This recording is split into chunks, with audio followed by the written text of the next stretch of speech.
A jsme tu.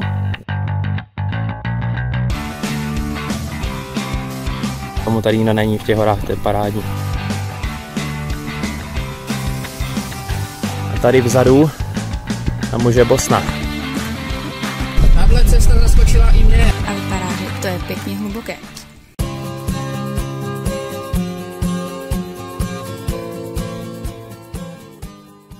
No tak my jsme úspěšně odvedli zájezd do Slovinska bez nějakých velkých problémů. A teď jsme byli týden doma a tak nás to moc nebavilo, tak vyrážíme do Chorvatska. Přidáme se k těm davům, co tam valí na dovolenou letos a děláme si to trošku po svém, půlka národní parky a půlka moře. Tak uvidíte, jaké to bude. Jen to tu zaparkoval.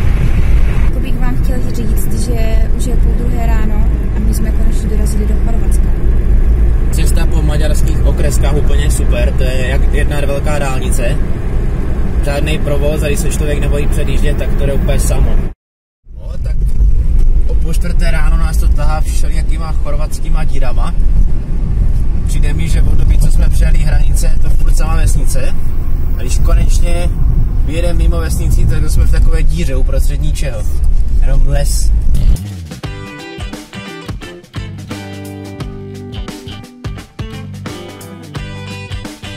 Jsme právě zvládli 12hodinovou cestu do Chorvatska.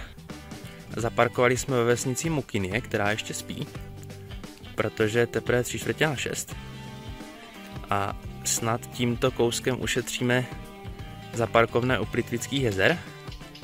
A teď se budeme snažit do nich taky proniknout zdarma, protože 7 až 8 stovek na osobu je fakt palba. Zhodli jsme se s Míšou, že samotná jezera nic moc, ale vodopády jsou úžasný.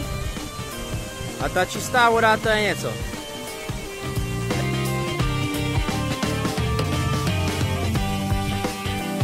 Tak jsme přešli podél jezera Kozjak. Teď se jdem kouknout na tu druhou zajímavou část, tady je vodopád Milanovičky. A uvidíme, co bude dál. Lidí už je tu hromada. Už je 10. Už to není ono. Jsme si vyšlápli ze spoda přes jeskyní nahoru na výhled. A zase se jdem dolů k jezeru.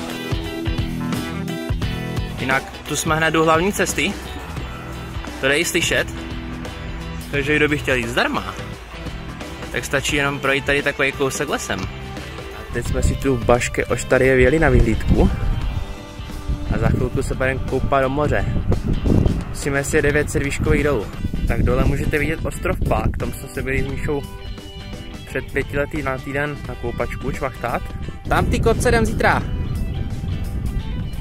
Jestli nám tady auto zase vyjede. No a jelikož jsem nespal tak 30 hodin asi v kuse, tak je potřeba první, nevím, jestli to jde vidět, kafíčko.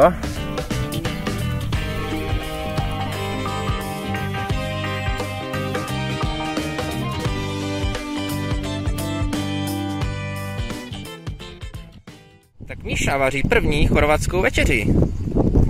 A jestli nás zase nevyhodí, tak to bude super místo na spání.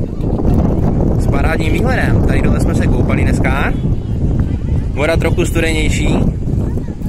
A jinak dobrý, tam je Pák, vzadu ostrov. Tady parkujeme. Na našem skvělém parkovišti je furt dost rušno. Vypadá to, že tam nebudeme sami dneska. Tak jsme šli ještě na pláž na pivo. Míša už to nemohla vydržet, zase má otevřený, zatímco já točím. Ochlasta, fakt. Takže my máme další den a vyjeli jsme od moře krásně do 1000 metrů. Je tady mnohem příjemněji, trošku pofukuje a jdeme na túru Ljubičko Brdo, na vrchol. Který má 1320 metrů a je to někde tam v těch skalách. A jsme na hřebení. Nacházíme se v přírodním parku Velebit. Kousek na sever je Národní park Severní Velebit. A hory jsou tu super. A zítra máme v plánu Národní park Paklenice. Snad to bude ještě lepší. Musím to na nás prásknout. Už taky stárnem, měknem. Síly je málo a tak tady ten vrchol Kýzla, co jste teď viděli, ten už jsme dneska nedali, už jsme se na to vykašlali a jdem zpátky k autu a pojedeme. na koupačku v moři, no. Máme další den. Dneska jsme ráno přejeli 50 kiláků podél Velebického kanálu až k Národnímu parku Paklenica. A abychom nemuseli platit za vstupné, tak tady šlapem na okolo, uprostřed ničeho, musíme vylézt na 800 metrů vysoký Vidakov Kuk a z něho potom můžeme se jít zpátky do parku. Snad, zadarmo. Ušetříme 300 aspoň. Pojď.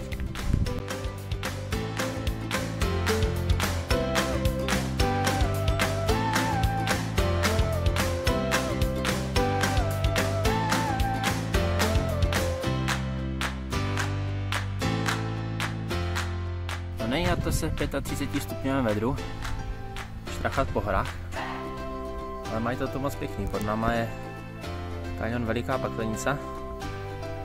Už jsme v Národním parku. Za chvíli tam budeme dolů scházet. Ten Vinetu se to musel nadřít. Je právě poledne, my jsme asi 450 vysoko. Uprostřed jakoby žlebu nebo kotliny. Takže to slunko tady peče, vůbec to nefouká, je to vedro jako prase. A samozřejmě jako správní průvodci, který radí ostatním, kolik si mají vzít vody na cestu, že vždycky aspoň 2 litry nebo 2,5 na té korezice, jsme si vzali litr na osobu, že vyšlapali už 900 převýšení ve 30 stupních, takže paráda, no. Máme tam poslední zbytíček, už se mi lepí pusa k sobě, nemůžu ho jít pořádně. Konečně jsme našli pramen s vodou, takže z ní neumřem. Budeme sestupovat do Velkého kaňonu. Tam jednou třeba vylezem. No, jsme už konečně došli k autu. Dáváme si kafičko. Cesta byla nekonečná. Naštěstí tam byl pramen, takže jsme mohli dobrat vodu. A tam se nám nějak začaly honit mraky a začala být obrovská bouřka.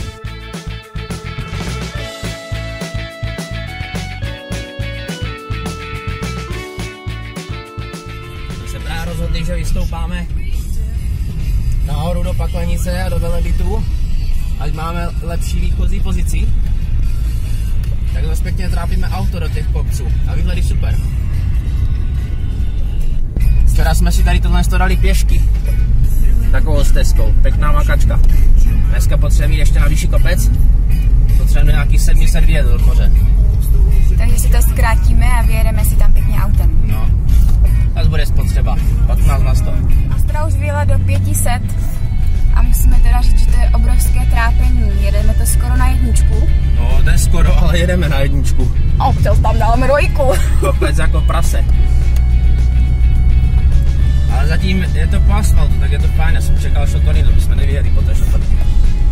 Na Google mapách ještě před 8 lety byla šotorina. Naštěstí tady na tu cestu nikdo moc nejezdí, takže jsme tu v podstatě sami. No, zatím jo. No, zajedno. Od 52 kg a to. Nic jiného neuděláš. Pojď. Autem jsme tu vyjeli, zatím jede. A vypadá to, že tam ten vrcholek vzadu je náš dnešní cíl. Takže je to kus cesty. Příroda vypadá stejně jako v celé Paklenici a Velebitu. Šutry, keře, šutry. A je to fajn.